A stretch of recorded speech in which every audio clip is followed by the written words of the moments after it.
You're tuned in to Ask the Master Auto Technician. Car questions? Get answers right now. Call 850-763-0555. James Auto Center, we fix it right, guaranteed. Beep, beep, beep, beep, yeah!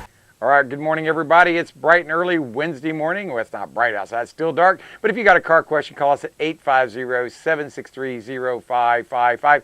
At my shop, we work on just about everything that comes into my shop. It's amazing how many people realize that, well, they got to keep the car or truck that they've got for a long time, and longer than they thought.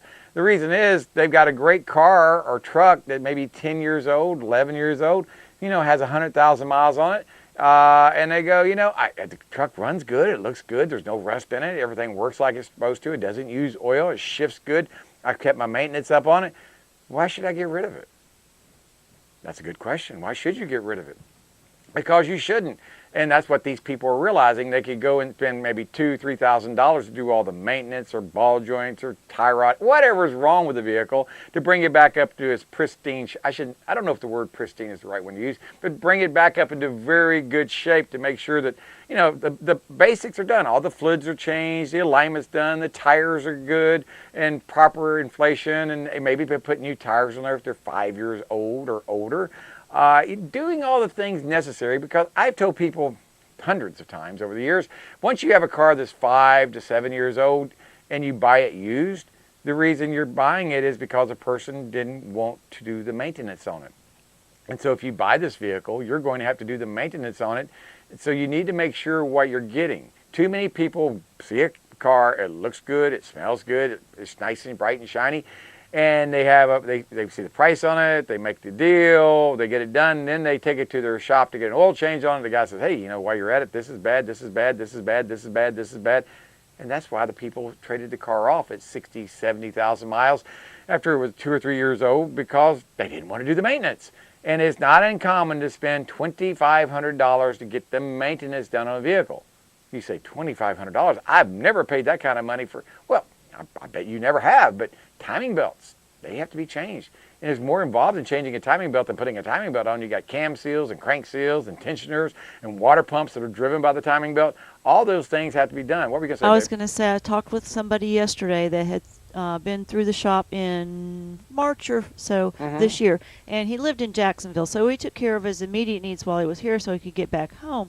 And one of the things that you advised him was to have his timing belt done, and this is on an Acura. Yes. And he called yesterday very upset because the timing belt job had been done by a shop in Jacksonville, and he had terrible problems afterward. Noises he didn't have before, engine ticking noises he didn't have before, oil leaks. And I asked him, did they do the timing belt job right? He's like, well, I don't know.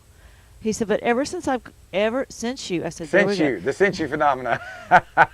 But I've had problems with my car ever since, and I just don't know what to do. And I explained to him, I said, well, there's really nothing I can do. All we can tell you is that when the car left our shop, and he goes, oh, yeah, it was fine for a couple months. And then, like I said, I had the timing belt replaced, and I've had all these problems ever since.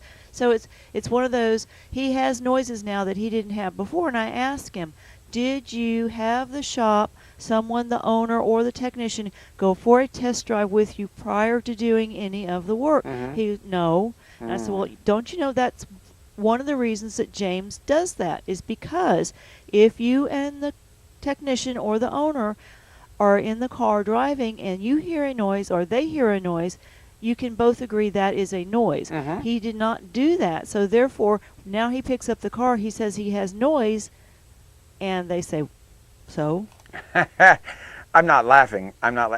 Yeah, you are. Well, I'm not trying to laugh. What I'm trying to say is this is avoidable to have these kind of problems. problems. And that's what I explained to him. I said, remember that one step. James talked to you about that too, and we talk about this all the time, how very important it is, especially if you're taking your car in for major work, and a timing belt job is major work, believe it or not, people. You can't just put a belt on. No. So you always that. go for a test drive. You make sure that there are no strange noises, there's no check engine light before you have work done. If you don't do that, you might end up like this young man with a situation that he's just going to be out more money because somebody skipped a step. It sounded like a couple of steps got skipped. a couple of steps got skipped. Exactly what it sounds like. But remember, like I said, the $2,500, what I'm talking about would be like timing belt, cam seals, crank seals, tensioner, all the other belts in front of the engine, because remember, you've taken them off. And what's the definition of a used drive belt, like a serpentine belt? One that's been run for 30 minutes. That's a used belt. If you have a belt on a car, and it's one of those belts that you a V belt, and you have to tension it, you know, where you pull the tension on or whatever, you know, by tightening the alternator or the tensioner. Well, if you run that for 30 minutes, that belt's considered a used belt, and that's the definition of a used belt, one that's been on at least 30 minutes. Because getting it tight the second time, you have to go a little bit tighter to get it where it's right, and you keep doing that. And I've seen people that have got everything put back together. The belt was a relatively new belt, but they put it back on the car. I think I had a Lexus 300, one like we have here, and the alternator belt was a relatively new belt. I'd say it was probably only 3 months old, and the person had some work done, and they used that belt over again. And they said, ever since they've done the work, since you again, I have this strange noise when my car starts up, my belt squeals. I don't know which one it is. I said, well, on this vehicle, when you start up a car and you're hearing a belt squeal, it's just about always going to be the alternator belt, because that's what's having to work so hard, is trying to charge up that battery, because you just discharged it, starting the vehicle up. And so that alternator's really working hard, and so that belt, if it's not quite tight enough, will slip. Well, I said, I can tighten it up for you, but you're probably going to be back in a few weeks with the same problem again. He said, well, tighten it up for me, and I'll take my chances. We tightened the belt up. 3 weeks later, he comes back. I got that noise again. I said, sir, like I told you, the only way I'm going to stop this noise correctly is put a new belt on there. Well, that belt's only 6 months old. I said, I don't care. I'm just letting you know, if you want this fixed and you want it to be fixed correctly without destroying your alternator, because every time I'd crank that alternator down, I was almost like putting that belt almost like a banjo string. It was getting tighter and tighter, and it seemed like, but what was happening is that slipping, the grooves of the, it's kind of like my fingers here, the grooves that are in the alternator pulley are like this, and the belt rides in the middle of it. Well, it didn't really ride in the middle, it kind of rides on the top half. But as a period of time goes, as that belt starts to slip, those grooves will go further down inside there. And so what ends up happening is you actually have the grooves that are actually deeper than the actual grooves that are inside on the pulley. So it slips. No matter what you do, it's going to slip. So my advice is, if you're doing a timing belt, you change all the belts in front. Don't try to skimp and try to use them over again. You're making a terrible mistake. You'll be back to have that corrected. And sometimes it's a lot harder to do it the second time. It costs you more to do it the second time than just doing it right the first time. That's what I try to tell people. Let's do it right the first time and be done with it. That way I don't have to worry about you coming back with a problem or being broken on the side of the road, or having to pull out your credit card and call a tow truck, or use your AAA membership to get it towed into the nearest AAA shop. The biggest thing I see on people's cars that they overlook, because they don't have any problems on 10-year-old cars out there, is the cooling system. They have no symptoms whatsoever that the car has a compromised cooling system. I mean, none whatsoever. Well, when I go for a test drive, like Anna Marie was talking about, I try to grab a scanner. And I try to grab a scanner on every test drive. There's two reasons I want to do it. I can do a systems readiness check, and that tells me if it's run all the monitors. That tells me if someone's cleared the codes recently. You'd be surprised how many people have had their codes cleared and the system readiness monitors haven't run. Then they bring the car to me. We start the car up a couple times, and now I got a check engine light coming on. So to avoid that problem, I always grab a scanner, plug it in, go to what we call OBD2 generic diagnostics, go to system readiness monitors, and I can look in 10 seconds ago, has someone cleared the code, yes or no? If they've cleared the code, there'll be system readiness monitors that haven't run. I'll point that out to the customer. I want to let you know that your system readiness monitors that haven't run, someone's cleared your code. No, no one's cleared my code. Well, have you put a battery in it? Well, yeah, I put a battery in it last week. Well, I just want to let you know those monitors haven't run. You may get a check engine light. And then the customer will sheepishly say, well, I did have one before I changed my battery, and I don't have it anymore, and I thought maybe that's what was wrong with it. I said, well, I don't know what's wrong with it, but I want you to be aware that you may get a check engine light, and I don't want you to think that we did anything when we changed your oil or put an alternator on there or put a battery in it or whatever we did. So that way everybody's on the same page. Because communication, or should I say incomplete communication, is the biggest killer of relationships in anything. whether it's in marriage, auto repair, seeing your doctor, incomplete communication. What that means is try to give as much information as you can and be receptive to give as well as to take. Too many people don't mind giving it out, but they don't like taking it in. They don't want to listen what someone has to say. I've actually, like I've talked about, I think yesterday, I've had customers that come in, they explain to me what the problem is. I say, yes, I see the problem. Let's go for a ride. And I verify the problem. And then on the test drive, I'll say, do you hear that noise we're hearing back there in the back end? I may hear a terrible axle bearing noise or something. And they say, I don't really hear a noise back there. Okay, fine. And I'm going, well, that could just be they're just used to it. And then maybe I'll see something else, and they'll say, or hear something, or see something, and they just can't quite grasp what I'm trying to say.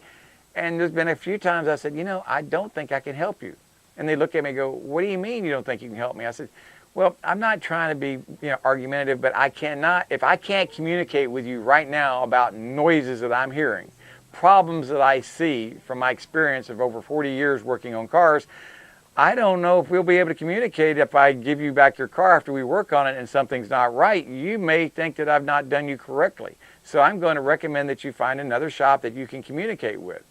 And either one or two things happen. All of a sudden, the whole attitude changes, and we start talking and communicating, or they go away.